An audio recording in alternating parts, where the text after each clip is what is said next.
in the heart of Nakabia village, where the red earth glowed beneath the African sun, and the rhythm of distant drums echoed through the air.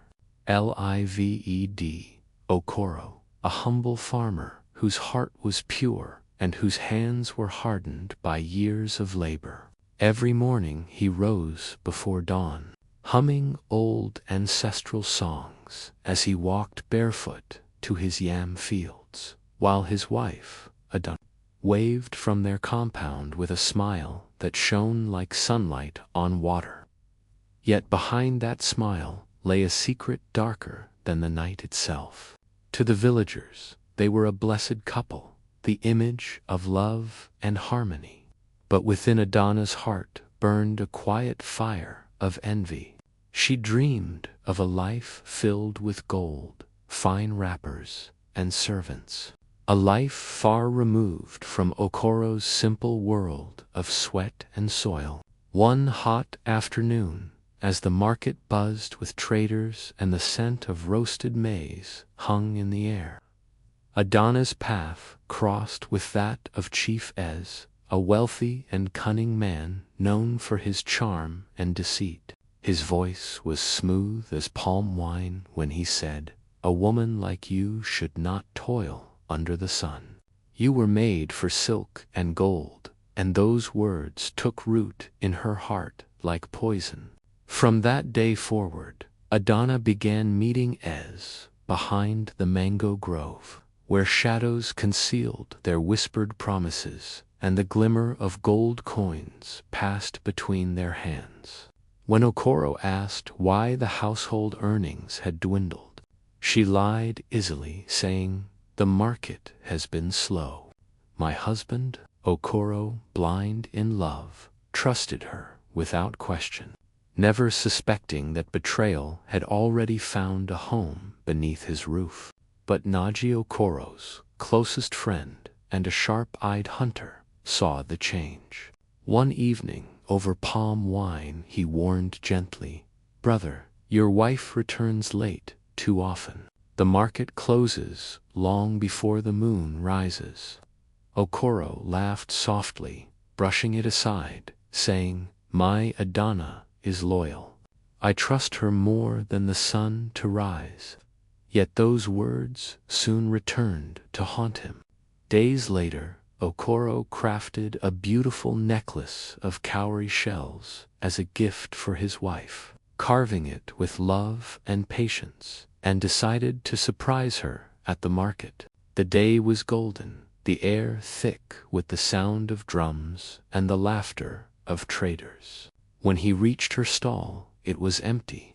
A small boy nearby pointed toward the mango grove and said, "She went that way with Chief Ez." Confused but calm, Okoro followed the path, his bare feet silent on the dusty ground. Beneath the broad mango tree, he saw them, Adana standing close to Ez, laughter dancing from her lips as gold coins shimmered between them in the dying light. The sight struck Okoro like lightning. His heart twisted with pain, but he made no sound.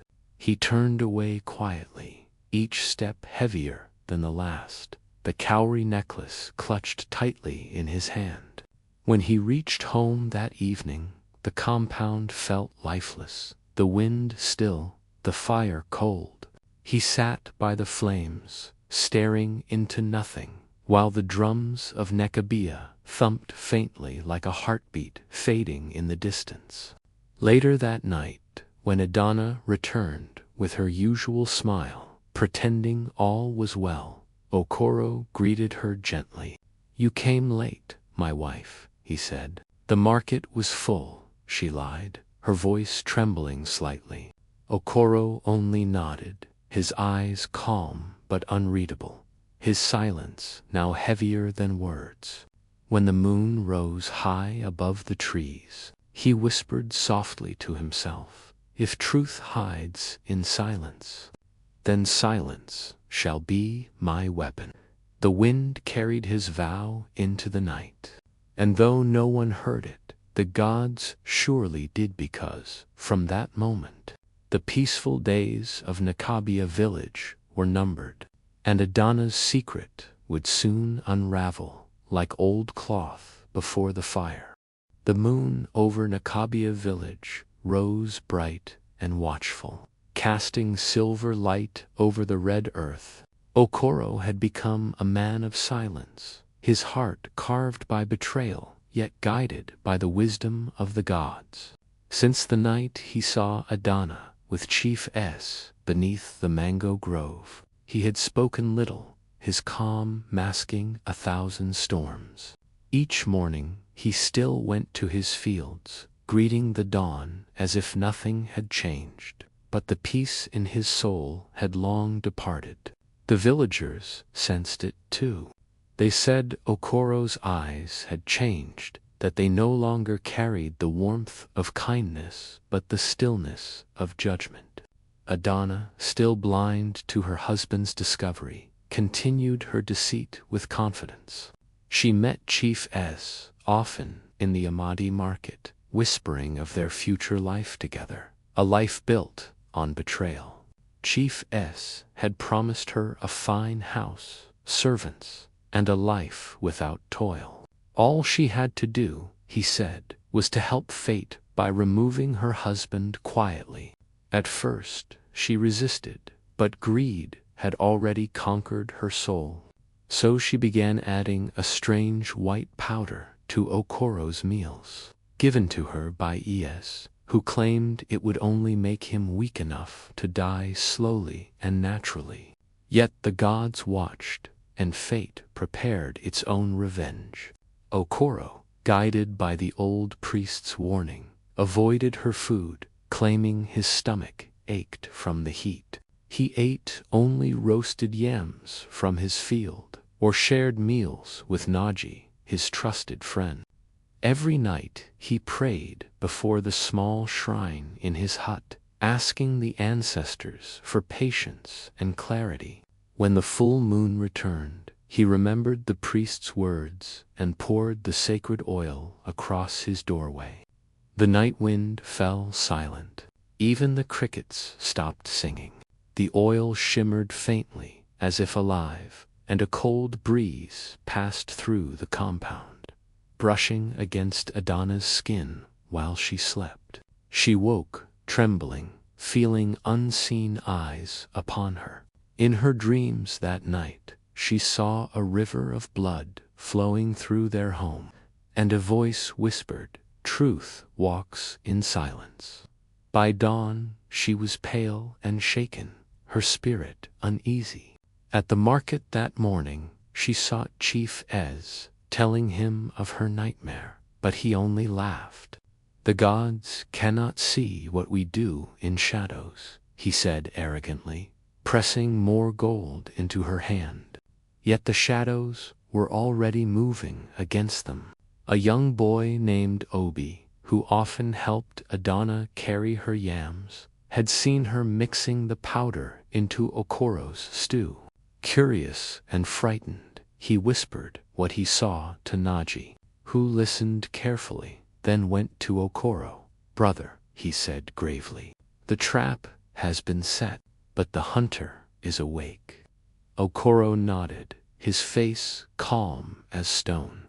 That evening, he prepared a small bowl of stew himself and placed it on the table. When Adana entered, he smiled kindly and said, "My wife, eat with me tonight." Surprised but unable to refuse, she sat down. Okoro watched silently as she lifted a spoon to her mouth. Then, before she could eat, he said softly, "Strange, isn't it, that one's own poison smells sweeter than food?" Adana froze, her eyes wide with terror, the spoon trembling in her hand. "What are you saying?" she whispered. Okoro's gaze never wavered. "You have been feeding me death, but the gods see what men cannot." Her lips parted, but no words came. The room felt heavy, the air thick with the weight of truth. She tried to deny it, but her trembling gave her away. Then, from outside, came the sound of voices, villagers gathering, drawn by whispers that had already spread like fire. Among them was Chief Eze's servant, who had overheard his master boasting of how he would soon claim Okoro's farm and wife. The truth could no longer hide. When the people entered the compound, Okoro stepped aside and said calmly, "Let the gods judge between us." Chief Ez arrived, sweating and fearful, his arrogance melting under the eyes of the elders. The village priest was called, and as the sacred kola nuts were broken, the truth was spoken aloud. The priest poured palm wine on the ground and declared, "The earth rejects deceit. What was hidden in darkness has come to light." Adana fell to her knees, weeping and begging for forgiveness, while Chief S tried to flee but stumbled as if struck by unseen hands. Okoro looked down at them, his face neither angry nor joyful, only sad, for love had turned to dust. "I will not curse you," he said softly, "for your guilt will do that itself." The villagers carried Ez away to the chief's court, and Adana was left kneeling in the dust, her fine wrapper stained with tears. That night, as the moon rose once more, Okoro sat alone by the fire, the sacred oil still glimmering faintly at his doorway. The wind whispered through the trees, and though the village slept, one truth remained awake: the gods had spoken, and justice had begun its slow dance across Nakabia. The morning after the confrontation in Okoro's compound, Nakabia village awoke to the sound of murmurs carried on the wind, whispers that spoke of betrayal, justice, and the wrath of the gods. The story of Adana and Chief S spread from hut to hut like wildfire, turning every whisper into a tale of warning. Elders sat beneath the great baobab tree, discussing the matter with grave faces, while women at the market shook their heads in disbelief. How could a woman, blessed with such a husband, fall to greed? They asked. But Okoro remained silent. He did not attend the gathering. Instead, he worked in his fields, turning the red earth with steady hands, trying to bury his pain beneath the soil. In the chief's court, however, justice had already begun. Chief Ez was dragged before the village council, his fine robes torn, his gold ornaments stripped away by the same people who once bowed before him. The priest Ofo sat at the head of the gathering, his eyes glowing like embers. "Chief S," he said, his voice deep as thunder, "you have used wealth to corrupt the innocent. You have broken the peace of Nakabia, and you have defied the gods. What do you say before judgment?" Es, trembling yet still proud, tried to speak. "I am a man of trade, not deceit. The woman came to me willingly." But the villagers shouted angrily, calling him a liar, for everyone knew of the gifts, the gold, and the poison. Ofo lifted his hand for silence and poured palm wine onto the earth, chanting softly. The wine hissed as it touched the soil, and the air grew cold. "The earth rejects your lies," the priest said solemnly. "Confess, or the spirits will take your breath before the sun sets." Sweat poured down Isai's face as his knees buckled. At last, his pride shattered, and he fell to the ground. "Yes," he cried. "Yes, I gave her the poison. She begged for a way to be free of her husband, and his voice broke, I loved her greed as much as she loved my gold." A gasp rose from the crowd as Ofo struck his staff against the ground. "Then let the gods decide your fate." The council agreed that Chief S would be stripped of all titles and possessions, banished from Nicosia, and forbidden to trade in any neighboring village. The once proud man who wore silk now stood barefoot in the dust, his jewelry gone, his name cursed. As he was led away, a sudden wind rose from the west, swirling red dust around him until his figure disappeared into the distance. Some said the spirits had taken him. Others swore he wandered into the forest, never to return. That night, the village held a cleansing ritual to rid Nicosia of the evil that had tainted it. Fires burned at every crossroad, and the people sang old songs of forgiveness and warning. Adana, meanwhile, sat alone in her hut, her beauty faded, her eyes hollow from tears. The women of the village refused to speak to her. Even her own family turned away. Yet Okoro, though wounded deeply, did not curse her. When Oafo asked if she should be cast out, Okoro simply said, "Let her live with what she has done. The gods will judge better than man." His mercy shocked the villagers, for they expected anger or revenge. But Okoro had grown beyond pain. He had seen how hatred consumes and how silence can purify. As the firelight flickered against his face, he whispered a prayer for peace, not for himself, but for Adana's lost soul. Days passed, and Nicosia began to heal. The markets reopened, laughter returned to the children, and the drums once again beat joyfully through the evenings.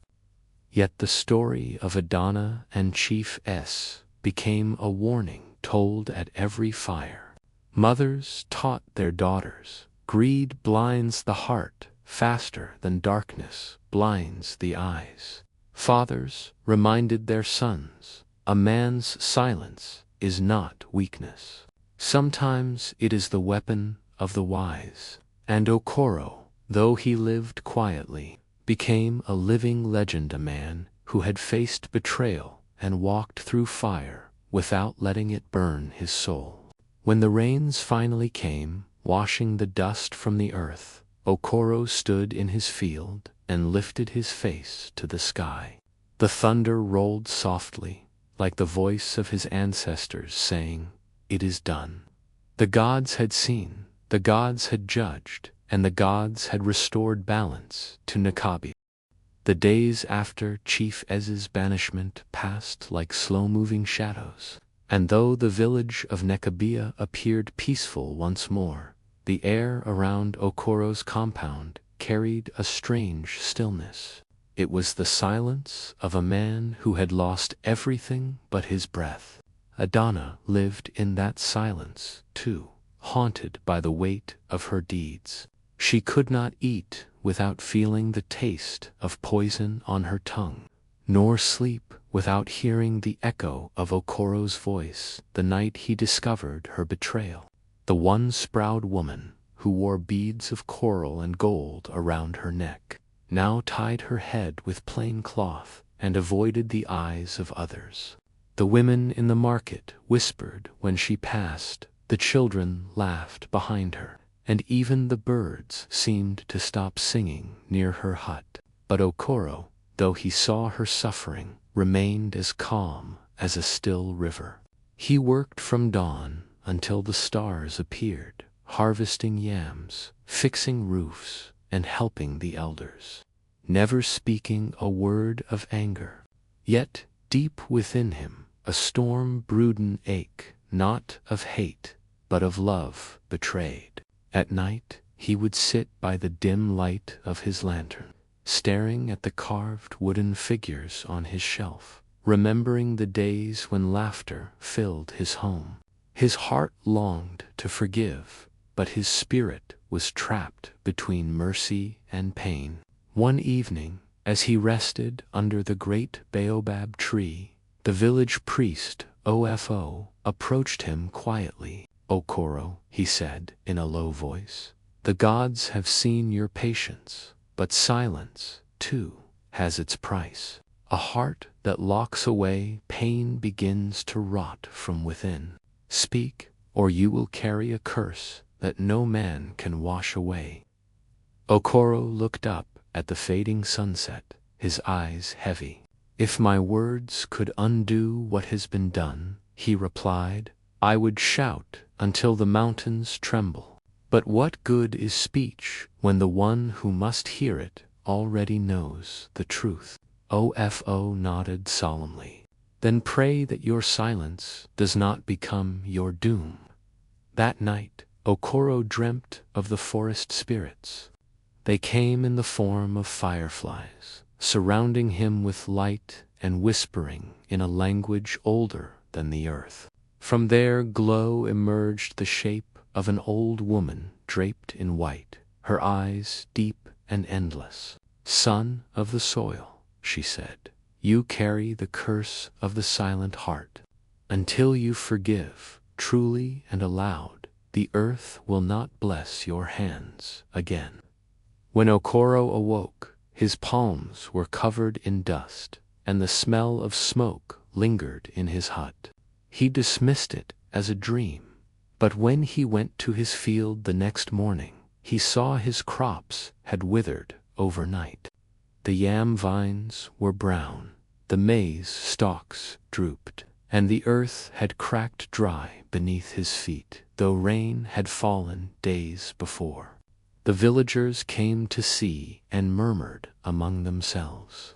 Some said the gods were angry, others whispered that Okoro's heart had turned bitter, and the land reflected his spirit. OFO came again, his eyes stern but kind. Do you see now? He asked. The gods mirror the hearts of men. Speak your truth, Okoro. Let go of the silence before it consumes you. But Okoro turned away, saying only, time heals all wounds. He refused to curse or forgive, choosing instead to bury himself in endless labor. Adana, too, saw what was happening. Her guilt deepened as she watched her husband's fields die and his strength fade. One evening, unable to bear it any longer, she went to him. Her hands trembled as she knelt before him in the field, tears staining the soil. Okoro, she whispered, I am the reason your blessings are gone. Curse me if you must, strike me if it will ease your pain, but do not suffer in silence because of me. Okoro looked at her, his face unreadable in the twilight. The silence between them stretched like an open wound. Finally, he spoke, his voice barely more than a breath. I have no curse left in me, only emptiness. She began to sob, clutching at the hem of his cloth. But he walked away slowly, leaving her on her knees beneath the dying sun. That night, thunder rolled without rain, and the villagers whispered that the gods were watching. The curse of silence had begun its work, and unless Okoro spoke his forgiveness aloud, the land in his soul would remain barren. The curse that had fallen upon Okoro's land spread like a whisper through Nekabia, unsettling even the oldest souls. The wind no longer carried the sweet scent of yam leaves or the rhythm of the drums. It carried sorrow, dry and hollow like bones in the dust. The villagers began to fear that the gods were angry, not only with Okoro, but with all of them for standing by when betrayal and silence took root. The chief's court, now ruled by a humble elder named Obioma, called for a gathering under the great baobab tree. Every man, woman, and child came, bearing calabashes of water and offerings of kola nuts, for they believed only a great cleansing could lift the darkness. Okoro sat apart from the crowd, his once strong shoulders heavy with the weight of unseen chains. His silence had become a shadow that followed him everywhere, and though many pitied him, some began to keep their distance. afraid that his curse would cling to them like smoke. Adana, pale and thin, watched him from the edge of the crowd, her heart crushed by the sight of the man she had once loved, now a ghost of himself. The priest Ofo stood before the people, his voice rising above the wind. "People of Nicosia," he cried, "the gods have spoken. The land mirrors the heart of its keeper, and until truth and forgiveness flow like water, the soil will remain dry. The spirits cry for peace, but the man whose silence holds the key keeps his mouth sealed with pride and pain." All eyes turned toward Okoro, who sat unmoving, staring at the earth as though it might open and swallow him that night. The villagers lit sacred fires across the village, and the drums beat 4 hours in a ritual called Ayla's Plea, named after the earth goddess. The flames burned red and gold, and the smoke rose like a bridge between the living and the dead. Ofo chanted to the ancestors, calling them to witness their son's suffering. "Okoro, son of the soil," he said, "the gods demand that you speak. For your silence feeds the darkness." But Okoro, lost in the storm of his own heart, only whispered, "What is left to say when all words have turned to ashes?" Suddenly, the wind howled, and the flames flickered violently. A voice, neither man nor woman, echoed through the air, chilling every soul present. "Then we will speak for you." The people screamed and fell to their knees as a cold mist rolled through the clearing. The baobab tree trembled, and from its roots rose a figure made of light and shadow, the spirit of Ayla herself. Her eyes glowed like molten gold, and her voice was as deep as thunder. "Okoro," she said, "your heart bleeds, not for vengeance, but for silence. You have turned away from forgiveness, and now the earth turns away from you. Speak now, or the curse shall claim not only your land, but your life." The villagers trembled as Okoro fell to the ground, clutching his chest. He could feel the earth's heartbeat slowing beneath him, the pulse of the soil dying. Adana ran to him, crying, "Please, my husband, end this. Speak and free us all." But Okoro's lips quivered without sound, as though the weight of unspoken forgiveness had sealed his voice forever. The spirit extended her hand, and the wind roared like 1,000 voices crying at once. "Then let the earth drink your silence," she declared.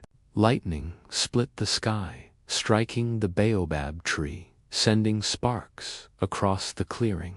The villagers screamed and scattered, but Adana shielded Okoro with her body, begging the gods to spare him. "Take me instead," she cried. The storm paused, and Ayla's voice softened. "You have learned too late what love truly means. The gods do not take pity easily, but sacrifice may heal what greed has broken." As dawn approached, the storm subsided. When the villagers dared to return, they found Adana lying motionless beside Okoro, her body pale but peaceful, a faint smile frozen on her lips. Okoro sat beside her, his eyes filled with tears, whispering words no one could hear. The curse lifted that morning. The sky cleared, and the first drops of rain fell upon the earth. The villagers watched as the dry soil drank deeply, and the scent of new life filled the air. The crops would live again, but the price had been paid. Adana's spirit was gone, carried into the winds, leaving Okoro with silence, no longer cursed but sacred. For the first time, he spoke aloud, his voice trembling yet strong. "May your soul rest, Adana, for I forgive you." And with those words, the baobab tree bloomed, its flowers white as dawn. The morning after the storm was unlike any Nucabia had seen in years. The air smelled of renewal, and the once dry earth shimmered with fresh dew. The baobab tree that had been struck by lightning now stood radiant with white blossoms, its branches stretching proudly toward the heavens as though the gods themselves had blessed it. The villagers gathered around in awe, whispering prayers of gratitude, for they knew the curse had been lifted. But their joy was shadowed by sorrow, for near the tree lay Adana's body, wrapped gently in white cloth, her face peaceful as the morning sun. Okoro sat beside her, his eyes hollow yet calm, as if his soul had traveled to a place beyond grief. The villagers kept their distance, their respect heavy with silence. The priest Ofo approached slowly, his staff tapping the wet earth, and placed a hand on Okoro's shoulder. "The gods have accepted her sacrifice," he said softly. "Your silence is no longer a curse, but a lesson to all of us that love without forgiveness is a fire that consumes the soul." Okoro looked up at the sky where the clouds had parted, revealing a golden light pouring over the hills. "I kept my pain locked inside for too long," he murmured. "Now she sleeps in peace, and I speak not for her, but for myself." He rose and faced the crowd, his voice breaking yet steady. "People of Nucabia, remember this day. The gods do not punish out of cruelty, but to teach us balance. My wife was blinded by greed, and I was blinded by pride. Together we brought suffering upon this land. Let no man or woman allow silence to grow into sorrow as I did." The villagers bowed their heads, some in tears, for the humility in Okoro's words touched even the hardest hearts. Later that afternoon, Adana was buried beneath the baobab tree where the curse had ended. The women sang an old song of farewell, one that spoke of love's endurance beyond the grave. As the drums echoed softly through the valley, Okoro poured palm wine upon the soil, whispering prayers to the ancestors. When he finished, he planted a small yam vine beside her grava, symbol of life reborn. As the seasons passed, the vine grew strong, wrapping itself around the roots of the baobab until the two became one, a living monument to love, loss, and forgiveness. The rains returned in abundance that year, blessing Nucabia with harvests so rich that the elders said they had not seen such fertility since the time of their grandfathers. The people, grateful for the gods' mercy, built a shrine near Okro's land, where those burdened with guilt or pain would come to speak aloud their truths, believing that doing so would cleanse their spirits. Okoro became the guardian of the shrine, a man of few words but great wisdom. People traveled from distant villages to seek his counsel, for his silence was no longer emptiness but strength. He would listen to their stories patiently, then simply say, "The gods hear what your heart fears to speak. Speak it, and you shall be free." His presence brought healing wherever he went, and though he lived alone, he was never lonely. The villagers treated him as a living elder of truth, and even the children would greet him with respect, bowing as he passed. Years went by, and one morning, as the first light of dawn touched the horizon, the people found Okoro sitting beneath the blooming baobab, his eyes closed, his face serene. In his hands was a carved wooden pendant, the one Adana had given him on their wedding day. He had left this world as quietly as he had lived it, with peace etched upon his face. the priest Ofo declared that Okoro's spirit had joined the ancestors, his soul carried by the morning breeze to the realm of the gods. That night, the villagers gathered under the same tree, lighting lanterns and singing the song of forgiveness once more. The baobab glowed in the moonlight, its flowers falling like blessings upon the crowd. From that day on, the story of Okoro and Adana was told across generations, not as a tale of betrayal, but as a reminder that silence can heal or destroy, depending on the heart that holds it. It became a legend of redemption, teaching that even the deepest wounds can be mended when love finds the courage to forgive. And in the heart of Nakabia, where the yam vines danced in the wind and the river hummed its eternal song, the dawn of forgiveness continued to rise with every new day.